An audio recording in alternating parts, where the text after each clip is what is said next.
নমস্কার বন্ধুরা, কেমন আছেন সবাই? Welcome to my channel. আজকে আমি রান্না করব চাল কুমড়ার একটা রেসিপি। এজন্য আমি চাল কুমড়াগুলো সুন্দর করে ধুয়ে নিয়েছি, একটু সিলে ধুয়ে নিয়েছি, আর এরপর গ্রেট করে রেখে দিয়েছিলাম। এবার আমি তেলে ফোড়ন দিয়ে দিলাম তেজপাতা, শুকনো লঙ্কা আর গোটা জিরে। ফোড়নটা আমার ভাজা হয়ে গেছে। এবার আমি সেই গ্রেট করা চাল কুমড়া দিয়ে দিচ্ছি। এখানে আমি একটি চাল কুমড়া নিয়েছি। চাল কুমড়াটা চিকন করে কেটেও দেওয়া যায়, তবে চাল কুমড়াটা আমার 2-3 দিন ঘরে ছিল, এজন্য আমি একটু শক্ত হয়ে গিয়েছিল, তাই আমি গ্রেট করে নিয়েছি। গ্রেট করলে চাল কুমড়াটা তাড়াতাড়ি সেদ্ধ হয়ে যাবে।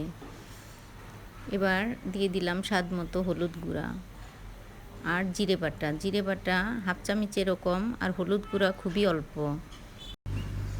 আসলে এই চাল কুমড়া ঘন্টে অত মশলার দরকার হয় না। এবার আমি দিয়ে দিলাম স্বাদ মতো লবণ দিয়ে আমি চাল কুমড়াটাকে খুব নেড়ে চেড়ে দিব। আসলে চাল কুমড়াটা গ্রেট করার সময় যে জলটা, গ্রেট করার পর রেখে দিয়েছিলাম যে জলটা উঠেছিল, আমি এই জলটা ফেলে দিইনি, কারণ চাল কুমড়া ঘন্টে হালকা একটু জল লাগবে। এজন্য এই জলটা দিয়েই আমি চাল কুমড়াটা রান্না করে নেব, আর এই জলটা শুকিয়ে গেলেই রান্নাটা হয়ে যাবে। এবার আমি দিয়ে দিলাম কাঁচামরিচ। আমি 2টো কাঁচামরিচ দিয়েছি, আর শুকনো মরিচ 2টো ফোড়নে দিয়েছিলাম। 2টো নয়, একটি ফোড়নে দিয়েছিলাম, এতে আমার ঝাল হয়ে যাবে। আমি কোনো মরিচ গুঁড়া ইউজ করব না। এবার আমি দিয়ে দিলাম সামান্য ধনিয়ার গুঁড়া, আসলে ভাজা ধনিয়ার গুঁড়া, এজন্য আমি একটু পরে দিলাম। আর কোনো মশলাই লাগবে না। এবার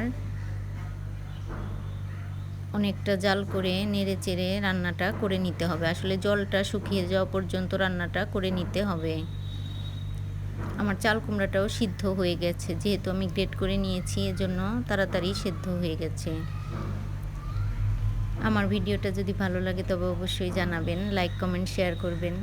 ভালো লাগলে আমার ইউটিউব চ্যানেলটা সাবস্ক্রাইব করবেন। এবার আমি দিয়ে দিলাম একটু খুবই সামান্য চিনি। আসলে চাল কুমড়া ঘন্টে চিনি দিলে খেতে ভালো লাগে। আর দিয়ে দিলাম 1 চামচের মতো ময়দা। আমি খুবই ছোট চামচ দিয়ে দিলাম এই ময়দাটা দিলে রান্নার যে জলীয় একটা ভাব থাকে, সেটা জল একটা ভাব থাকে, সেটা আর থাকবে না। এই জল ভাবটা কেটে একদম তেল উঠে আসবে, তাহলে আমার রান্নাটা হয়ে যাবে। আর যারা ফেসবুক থেকে দেখছেন তারা আমার ফেসবুক পেজটি ফলো করার অনুরোধ রইল।